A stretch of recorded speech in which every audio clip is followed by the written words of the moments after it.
Well, hello there. Welcome back to Acadian Comics. I'm your host, James Fondren.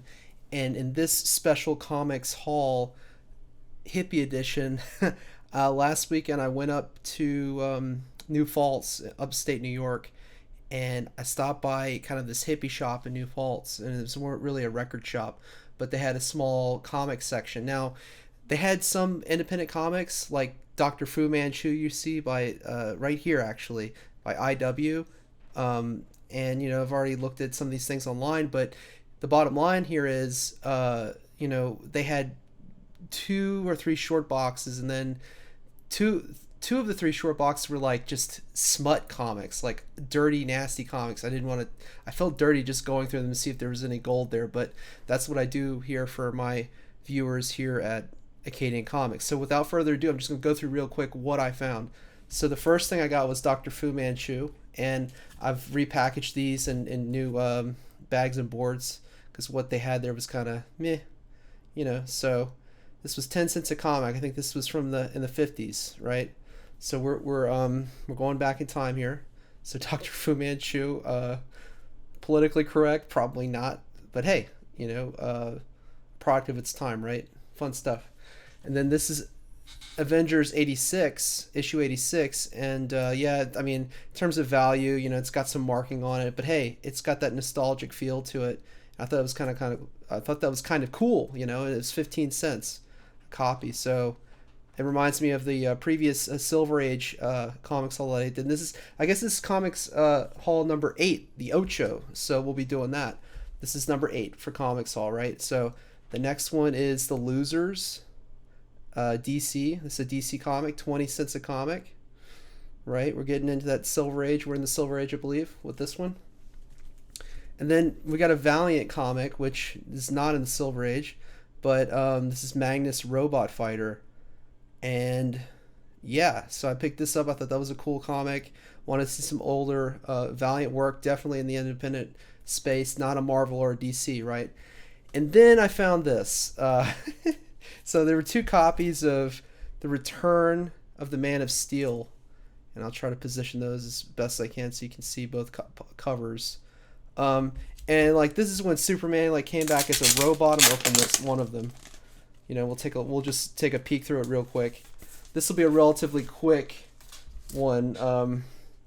Yeah, and I believe I have 687, where there's like a poster where he's in this costume, right? But this is like when they had like the robot Superman, right? You remember this? Everybody remembers this, and kind of the risks they took, and Coneheads, yeah. So, yeah, yeah, um, it was a time. There was a time there. So I got two copies. There was a blue cover, but I passed on that. I didn't get it. It's kind of in bad shape, and I just thought, no, I've already got the red and the green covers. So that's from 1993, right? And here we go from Maximum Press. This is a Rob Liefeld creation, Evangeline, right? So let's take a look at this. I wanted to pick this up, because I'm kind of looking at some of these image guys and some of the people like Rob Liefeld. Yeah. John Stenson was the penciler, but definitely it's got that Rob Liefeld, aesthetic to it.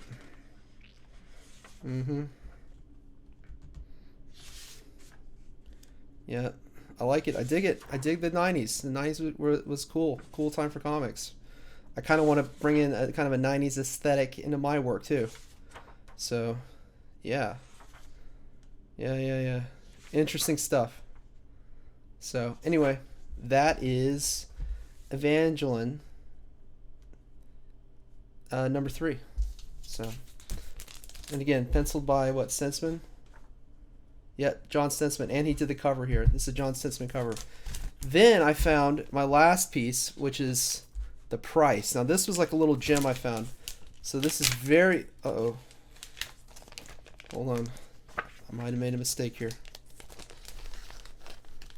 Just going to put this back in the bag. All right. The Price. So this is by Jim Starlin. And this is definitely an indie book. I believe this is the first printing through Eclipse. And let me just open this up real quick.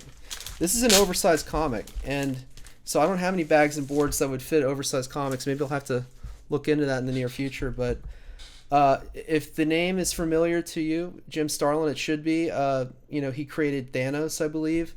The whole Infinity Gauntlet, Infinity War saga that we all know, and then what they took and put into the Avengers films through Marvel and Disney. But like, I believe Jim Starlin, I heard on a separate stream, I believe he was, I think he had a cameo in Endgame, if I'm not mistaken, like in the counseling group with Captain America at the beginning of Endgame. I think Jim Starlin's in there, according to that stream. I forget whether it was on a Comic Artist Pro Secrets, or it was at Shane Davis's channel, Talking Drawing with Shane Davis. They talked about this, but yeah, so cool. And this is black and white. Mm-hmm.